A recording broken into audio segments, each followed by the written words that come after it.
Hello everyone, আসসালামু আলাইকুম। আমি ফারহানা নাসরিন, ফারহানা ফ্যামিলি ব্লগে আপনাদের জানাই স্বাগত। আজকের পর্বে আমি হাজির হলাম স্পঞ্জ রসগোল্লার রেসিপি নিয়ে। চলুন দেখিনি কিভাবে স্পঞ্জ রসগোল্লা তৈরি করতে হয়। স্পঞ্জ রসগোল্লা তৈরি করার জন্য আমি এখানে গরুর দুধ নিয়ে নিলাম 1 লিটার। যদি ফ্রিজে থাকে এটাকে একদম নরমাল করে নিতে হবে। এখন এই দুধ থেকে আমি ছানা তৈরি করব, সেই জন্য বলক আসার জন্য আমি অপেক্ষা করছি। আর এইভাবে নেড়ে নেড়ে অপেক্ষা করছি দুধে বলক আসার জন্য। দুধে বলক চলে আসছে, এখন চুলাটা আমি বন্ধ করে দিলাম।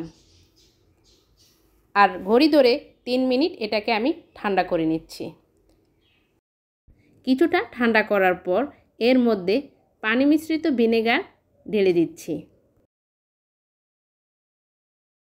আর ভিনেগার নিয়েছি 2 টেবিল চামচ পরিমাণ, আর পানি নিয়েছি আমি 2 টেবিল চামচ পরিমাণ। দেখুন 30 সেকেন্ড নাড়াচাড়া করলেই ছানা তৈরি হয়ে যাবে। এখন এর মধ্যে আমি নরমাল তাপমাত্রা ঠান্ডা পানি দিয়ে দিচ্ছি।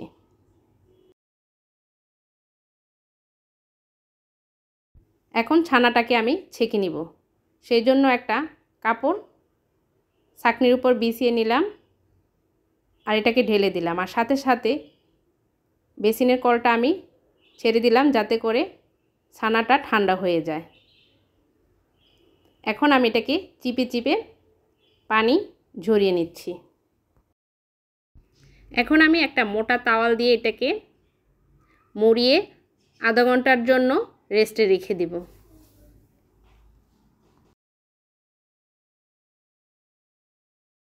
ফিরে আসলাম আধা ঘন্টা পর। এখন আমি কাপড় থেকে ছানাটা বের করে নিচ্ছি। এখন এই ছানাটাকে ভালোভাবে আমি মথে নিচ্ছি। স্কিনে একটু লক্ষ্য করুন এটাকে আমি কিভাবে মথে নিচ্ছি।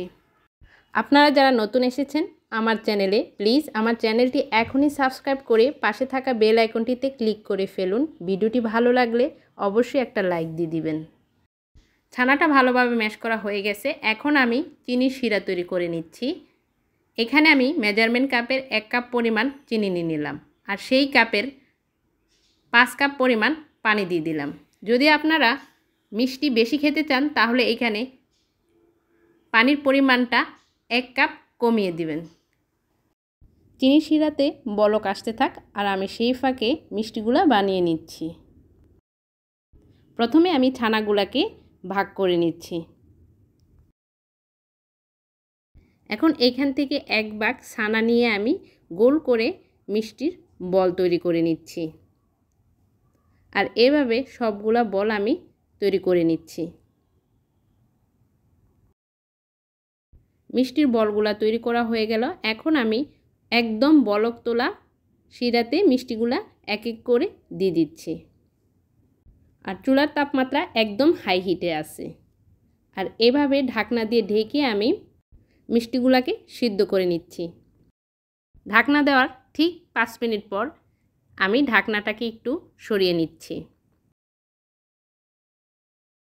ঢাকনা দেওয়ার 10 মিনিট পর ঢাকনাটাকে সরিয়ে হ্যান্ডেলটাকে ধরে আমি একটু পাতিলটাকে ঝুলিয়ে দিচ্ছি। এতে করে মিষ্টিগুলা উপর নিচ ভালোভাবে সিদ্ধ হবে। এবার বলি, মিষ্টির শেপ গোল রাখতে অবশ্যই সসপ্যান জাতীয় পাতিল ইউজ করতে হবে। যদি আপনারা ছড়ানো পাতিলে মিষ্টি সিদ্ধ করতে যান তাহলে মিষ্টিগুলা চ্যাপ্টা হয়ে যাবে। এখন একটা চামচ দিয়ে এইখান থেকে একটি মিষ্টি তুলে নরমাল তাপমাত্রার পানির মধ্যে দিয়ে চেক করে নিচ্ছি মিষ্টিগুলা সিদ্ধ হয়েছে কিনা। দেখুন মিষ্টিটা দেওয়ার সাথে সাথে পাত্রে নিচে চলে গেছে, তার মানে আমার মিষ্টিটা সিদ্ধ হয়ে গেছে। মিষ্টিগুলা সিদ্ধ হতে আমার সময় লেগেছে প্রায় 18 মিনিট। এখন আমি চুলাটাকে বন্ধ করে দিচ্ছি আর একটা স্প্যাচুলা দিয়ে নেড়ে চেড়ে মিষ্টিগুলাকে কিছুটা ঠান্ডা করে নিচ্ছি। মিষ্টিগুলাকে কখনো ওভার কুক করতে যাবেন না, এতে করে মিষ্টি অনেক সময় ভিতরটা শক্ত হয়ে যায়। দেখুন মিষ্টিগুলা কিছুটা ঠান্ডা হওয়ার পর একদম শিরার নিচে চলে গেছে। এখন আমি ঢাকনা দিয়ে ঢেকে এটাকে রেখে দিব 12 ঘন্টার জন্য। ফিরে আসলাম 12 ঘন্টা পর। এখন আমি ঢাকনাটা সরিয়ে নিচ্ছি।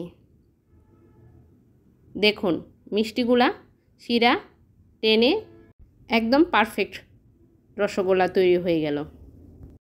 আশা করছি আপনারাও বাড়িতে আমার রেসিপিটি ফলো করে আপনারা তৈরি করে নেবেন। আমি এখন একটা মিষ্টি আপনাদেরকে কেটে দেখাচ্ছি ভেতরটা কেমন হলো। দেখুন ভেতরটা নরম আর জুসি, খেতেও দারুণ। সবার সুস্বাস্থ্য কামনা করে আজকের মতো এখানে বিদায় নিচ্ছি। আল্লাহ হাফেজ।